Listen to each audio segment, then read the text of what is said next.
काही दिवसांपूर्वी बदलापूरमध्ये झालेलं प्रकरण आणि या प्रकरणामुळे पूर्ण महाराष्ट्र हादरून निघाला। हे प्रकरण पुढे आलं आणि लहान लेकरांसाठी, लहान मुलांसाठी आणि लहान मुलींसाठी काहीतरी उपाययोजना करायला हवी अशी चर्चा सर्वत्र सुरू झाली। हे प्रकरण कुठं क्षमतय न क्षमतय तोवरच महाराष्ट्रात अशी बरीच प्रकरणं पुढे यायला लागली आणि याच वेळेला कोल्हापूरमध्येही अशीच एक दुर्दैवी घटना घडली आणि माणसांमध्ये आक्रोश निर्माण झाला। गुडघ्याला लागल्यानंतर घोट्याची जखम विसरू नये एवढंच या प्रकरणातून समजतं। नमस्कार, मी स्वप्नील पाटील, लाईव्ह जनमत मध्ये आपलं सर्वांचं स्वागत आहे। कोल्हापूरमध्ये शिये नावाचं गाव आणि या शिये गावाच्या आजूबाजूला MIDC चा एरिया आणि या ठिकाणी काही परप्रांतीय येऊन राहिलेले आपणा सर्वांना माहिती आहेच। याच ठिकाणी कोल्हापूरमध्ये दिनांक 21 ऑगस्ट रोजी एक 10 वर्षाची मुलगी गायब झाली आणि तिचा शोध घ्यायला सुरुवात झाली। पण हे प्रकरण जास्त लोकांना माहिती नव्हतं कुठपर्यंत, ते म्हणजे 22 ऑगस्टच्या दुपारपर्यंत। कारण का त्या मुलगीचा मृतदेह सापडला आणि पूर्ण कोल्हापूरमध्ये खळबळ माजली आणि अख्खं कोल्हापूर हादरून गेलं। याचं कारण होतं की घटनास्थळी गेल्यानंतर तिथं जे प्रत्यक्षदर्शी दिसून आलं ते रामनगर परिसरामध्ये बरेच लोक हे बाहेरून येऊन राहिले आहेत आणि यांचा उदरनिर्वाहाचं साधन म्हणजे त्याच्या आजूबाजूला असणारा MIDC परिसर।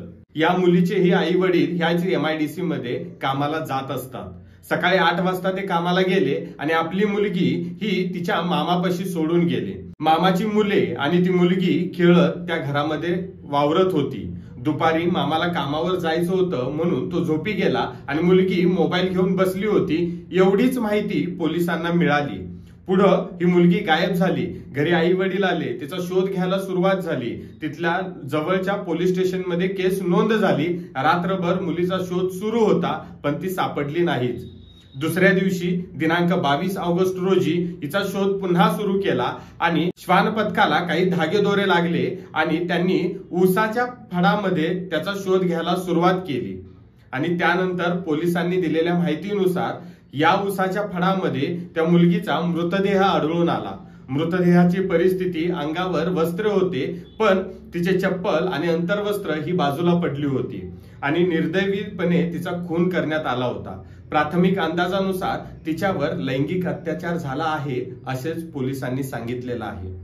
एकंदरीत काय, हे प्रकरण अख्खं कोल्हापूर हादरवून टाकणार आहे। कारण ज्या कोल्हापूरला शाहू महाराजांचा वारसा लागला, छत्रपती शिवाजी महाराजांनी एखाद्या कुठल्याही मुलगीवर, महिलेवर जर कुठला अन्याय झाला तर त्याचा चौरंग करा असं सांगितलं होतं। ह्या सर्वांचा विचार आणि वारसा घेऊन जपणारं आपलं कोल्हापूर आणि या कोल्हापूरच्या आणि महाराष्ट्रातल्या कुठल्याही भागात जर अशी घटना झाली तर आपणाला झोप सुद्धा लागणार नाही। ह्या 10 वर्षाच्या मुलीचा जर विचार केला तर हिला न्याय मिळेल का किंवा नाही हे भविष्यात कळेलच। पण एकंदरीत आपल्या घरापर्यंत एखादी गोष्ट येईपर्यंत आपण का म्हणून जागं व्हायचं नाही, हाच एक प्रश्न या सर्वांमधून उपस्थित होतो। कोल्हापूरमध्ये आज मुख्यमंत्री लाडकी बहीण योजनेनिमित्त मुख्यमंत्री आणि दोन्ही उपमुख्यमंत्री हजर होते आणि त्याच वेळेला हे प्रकरण दिसून आलं। कोल्हापूरकरांनो, कोल्हापुरातली ही मुलगी नव्हती, बाहेर येऊन राहिले म्हणून आपण माघार घेऊन चालणार नाही, तर त्या चिमुकल्या जीवाला न्याय मिळण्यासाठी आपण पुढे यायलाच हवं आणि तिला न्याय मिळवून द्यायला हवं। या चिमुकल्या बाळाला आपण आता फक्त आंदोलन किंवा मेणबत्त्या घेऊनच काय ते न्याय देण्याचा प्रयत्न करू शकतो। पण एकंदरीत या भुरसटलेल्या व्यवस्थेला आणि भुरसटलेल्या विचारांना आपण कुठपर्यंत आळा घालणार हा प्रश्न यामध्ये निर्माण होतोच। धन्यवाद।